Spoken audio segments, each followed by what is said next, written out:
monde. Voilà qui m'écartait terriblement de la philosophie et de la théologie. Heureusement, j'ai rencontré ici de superbes couvents en ruine, avec des palmiers, des aloès et des cactus, au milieu des mosaïques brisées et des cloîtres délabrés. Je suis installée dans un site magnifique. J'ai en outre loué une cellule, c'est-à-dire 3 pièces et un jardin, dans la chartreuse de Valdemosa, immense et magnifique couvent désert au milieu des montagnes.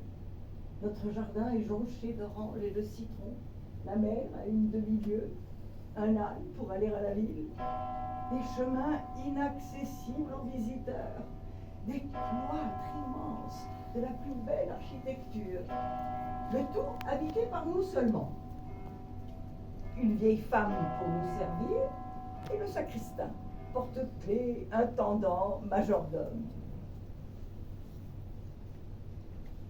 Cher Eugène de la Croix, je suis dans l'ivresse où vous m'avez laissé.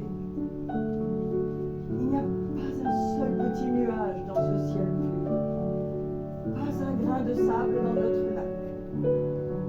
Je commence à croire qu'il y a des anges déguisés en hommes qui se font passer pour tels et qui habitent la terre pour quelque temps.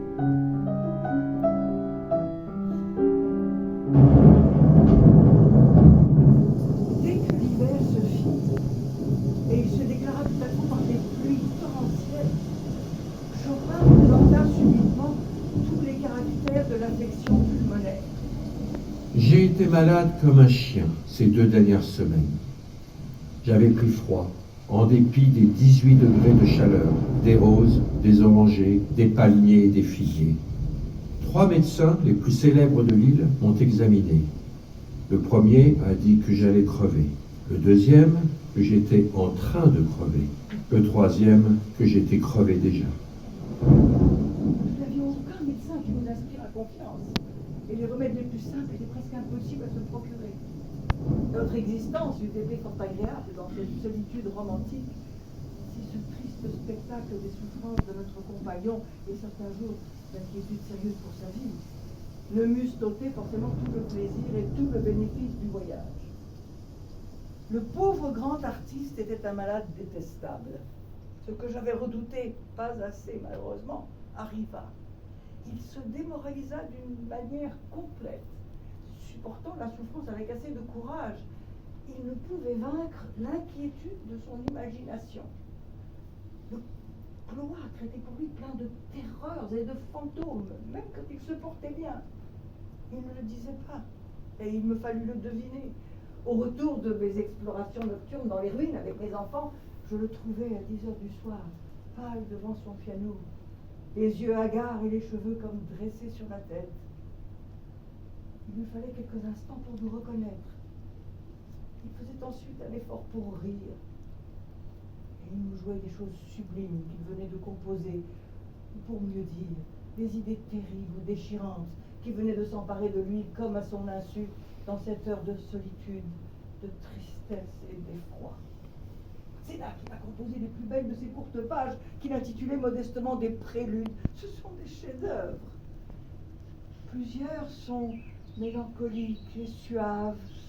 Il lui venait aux heures de soleil et de santé, au bruit du rire des enfants sous la fenêtre, au son lointain des guitares, au chant des oiseaux sous la feuillée humide, à la vue des petites roses pâles épanouies sous la neige. D'autres sont d'une tristesse morne et en vous charmant l'oreille, vous navre le cœur. Il y en a un qui lui vint par une soirée de pluie lugubre et qui jette dans l'âme un abattement effroyable. Nous l'avions laissé bien portant ce jour-là, Maurice et moi, pour aller à Palma acheter des objets nécessaires à notre campement. La pluie était venue, les torrents avaient débordé. Nous avions fait 3 lieues en 6 heures pour revenir au milieu de l'inondation. Et nous sommes arrivés en pleine nuit, sans chaussures, abandonnés de notre voiturier à travers des dangers inouïs. Nous nous hâtons, pressentant l'inquiétude de notre malade. Son angoisse s'est figée en une désespérance tranquille. En nous voyant entrer, il jette un grand cri. Et il dit, d'un air égaré et d'un ton étrange, Je le savais bien que vous étiez mort.